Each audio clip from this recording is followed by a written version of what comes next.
Ayun, what's up mga kanegro at welcome back to my channel again. So, ngayon ay magbabalik ulit tayo mga kanegro. Ngayon, ang video na to or vlog na to, gagawa po ako ng iced coffees. Magkakaiba-iba yung pangalan pero iisang ingredients. So, simple tips ko lang po to sa mga mahilig magkape, lalo na ngayon summer. So, pagpasok nyo sa coffee shop, tatanungin kagad kayo iced coffee. Siyempre, coffee shop yung mga iced coffees. So, itong tatlong drinks na to, magkakaiba yung presyuhan. So, ang matitips ko lang sa inyo, kung lagi kayong na-order nito sa coffee shop na mas mahal doon sa ibang drinks na parehas lang din naman ang presyo,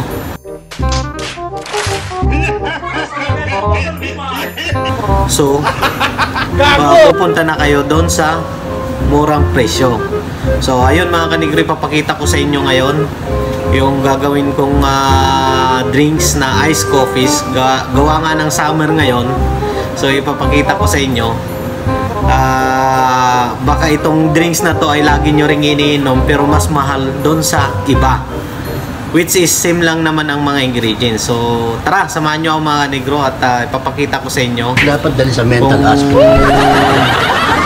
Bago lang kayo dito sa channel ko, huwag na kayo magdadalawang isip na i-subscribe ang channel na ito at i-share ko yung mga ideas na mga natututunan ko dito sa pagbabarista. So kailangan na pindutin ang bell button para updated po kayo sa mga videos ko. So tara, bago ang lahat, intro muna tayo mga kanigro.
Bakit ba pag ika'y nakikita, puso ko ay kumakaba?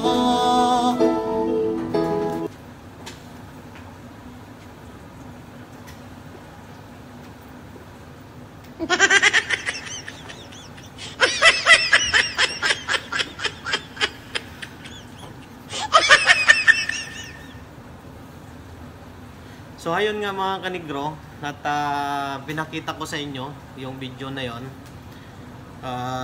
At least ngayon alam nyo na kung yung iniinom nyo ay may pinagkaiba ba sa pinakita kong mga drinks.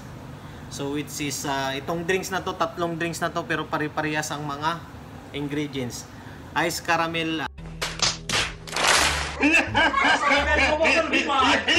ice macchiato, ice latte macchiato, ice cafe latte, at saka ice cappuccino.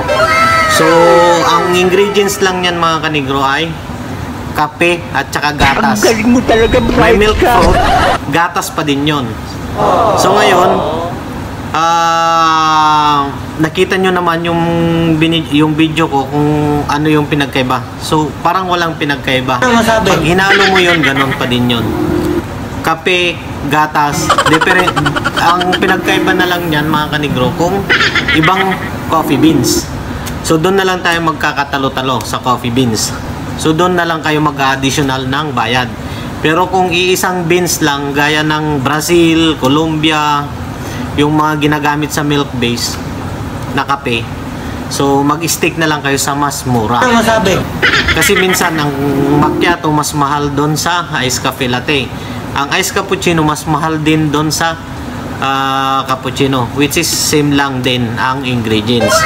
So simple tips lang to mga kanigro, at least makalist kayo kahit nasabihin nating 20 pesos, 10 pesos or 2 dirhams, 3 dirhams dito sa UAE. At least makakatulong to sa inyo. So salamat sa laging pagsusubaybay sa channel ko, at sana hindi kayo magsasawa sa pagsubaybay.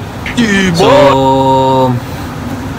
hanggang doon na lang mga kanigro, at Coffee Marines sign off, and God bless. Saludo ako sa inyong lahat. Bye. Bye. Bye. Bye. See ya. See ya. See you guys later. See ya.